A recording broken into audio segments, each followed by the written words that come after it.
Hello everyone, welcome back to our podcast and we are Light Through the Lens and today, sasamahan po tayo ng iglap. We are focusing on the topic that is regarding to same arts and different perspectives. So basically, this is the continuation of part 1 where the topic is about the dignity of the human person. So let's welcome Miss Christine Saverola.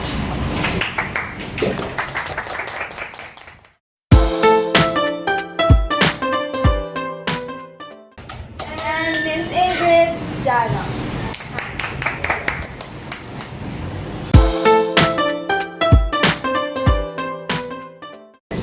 Today's episode will be uncovering, we'll be showing our perspective sa mga photo na ipapakita sa amin. So, watch with us.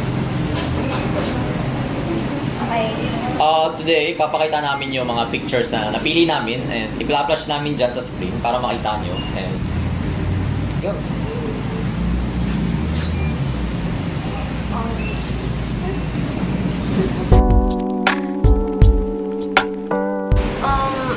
Siyempre, as we've all seen, the photo is an example of caricature.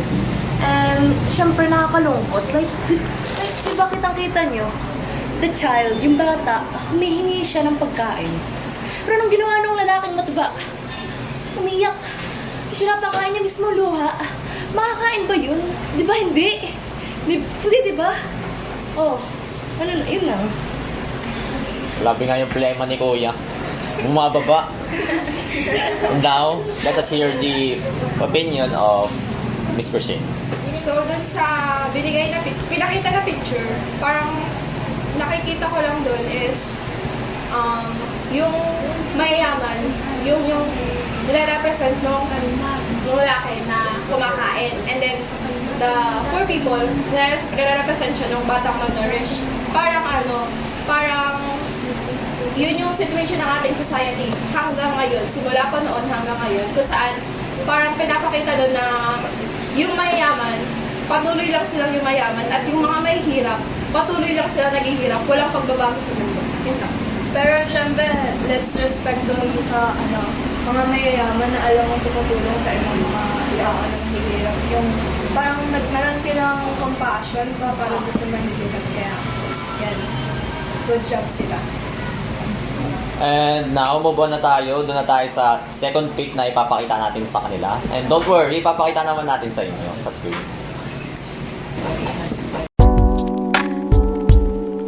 Kitang-kita naman na parang may something. Hindi lang something. Kumbaga may tension. Kumbaga, kita na yung lalaki parang may mali siyang intention. Hindi natin alam kung ano. Yun yung pa-curious kumbaga. Like, ano yung iniisip niya? Anong intention niya? And kinakita na yung simbolo ng hustisya nasa ulo niya. Oo, nasa ulo niya. Pero totoo nga ba na yun ang kanyang inaalala or kanyang inaatupag sa kung anong nais niyang ilahad or kumbagay gamitin as a form of, ay, di ko alam. Pero kita naman na parang kontrolado. May hawak siyang remote. Yung remote na yun, parang simbolo na siya ang may hawak ng press. Siya ang may hawak ng media. Kontrolado niya kung anong nangyayari o nagaganap sa isang lugar. At isa din yan sa mga malaking issue sa isang lipunan. And para sa akin, ang ganda nung caricature na yan. Good end. Di ba natin maiwasan sa panahon ngayon na may mga taong nagkokontrol talaga, lalo na sa politics.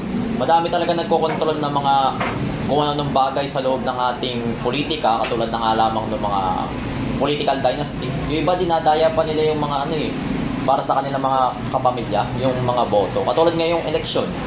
Hindi natin alam kung may masama bang balak o wala. Ngayon, Christine, pahiwatig mo ang iyong opinion.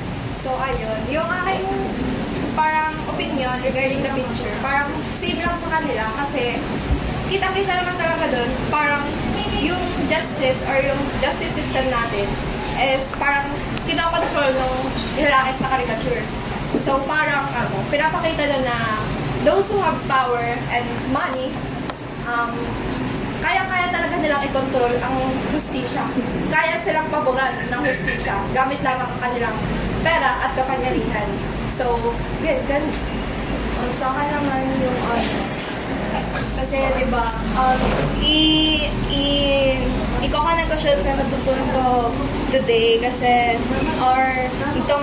nitong mga nakaraang araw kasi topic namin yun sa philosophy. So, parang kasi ngayon, diba, sabi, a human person is good siya in nature. Pero nga dahil may intellect siya, meron siyang kakayahan na magdesisyon para sa sarili niya. So sometimes yung yung intellect na yun, parang naaabuso ba yun? Yung power, yung ginagamit para maabuso yung intellect niya, yung kakayanan niya. So yun, parang doon napapakita yung doon sa picture. With yung kinokontrol yung justice system. Parang nawawalan ng hustisya kasi nga may power, ginagamitan ng power. So, yun na. Okay. For the last picture.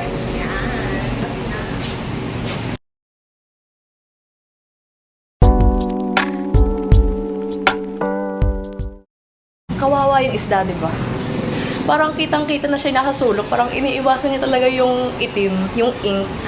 Pero wala, diretso yung kamay sa pagbuhos ng itim na tubig na yun.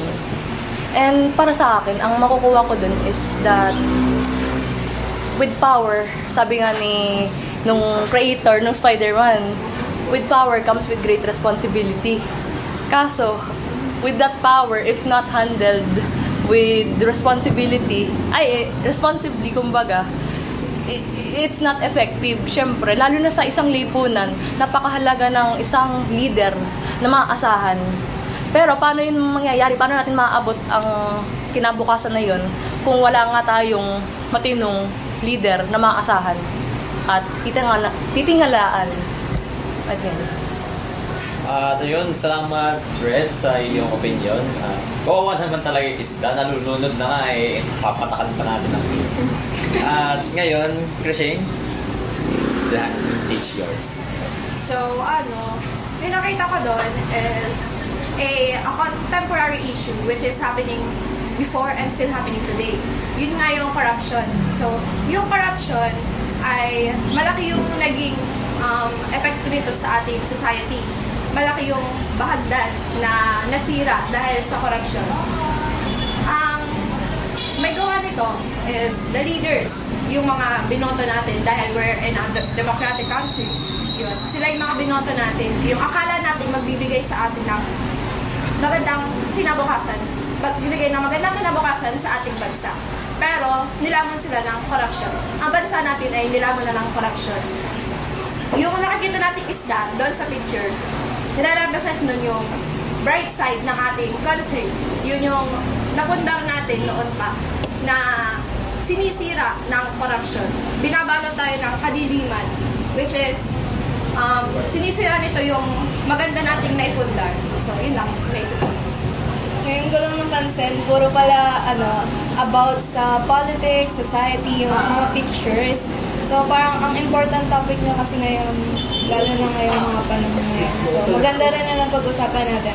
At at the same time, napakita natin kung gaano tayo ka-creative mag-interpret ng mga pictures. Kasi diba, hindi naman tayo same-same ng perspective. Yes. So doon naman napapakita na ang bawat tao may kanya-kanyang pananaw, may kanya-kanyang perspective kung paano nila titingnan ng isang bagay. Pwedeng maging bright side yung titingnan nila or pwedeng doon ka sa dark side tumingin. So, nasa sa'yo talaga yung choice. So, yun, with the use of our intellect nga, tayo yung mag-create ng choice. Kasi nga, voluntarily natin gagawin yung mga bagay na yun. So, sana, gamitin natin yung intellect natin sa mga bagay na mabuti. Kasi nga, di ba, sabi, walang mabuting bunga na umuusbong sa masamang puno.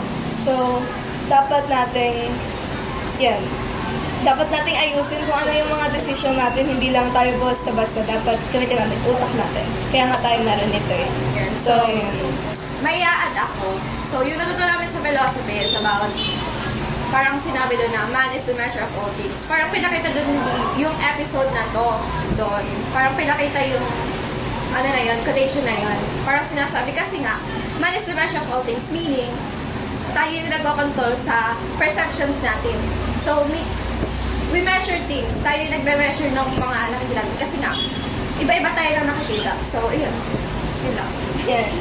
Thank you for joining us in this episode of Artistry Explained, or Same Art, Different Perspectives. Thank you for joining us, and see you on our next podcast. Bye!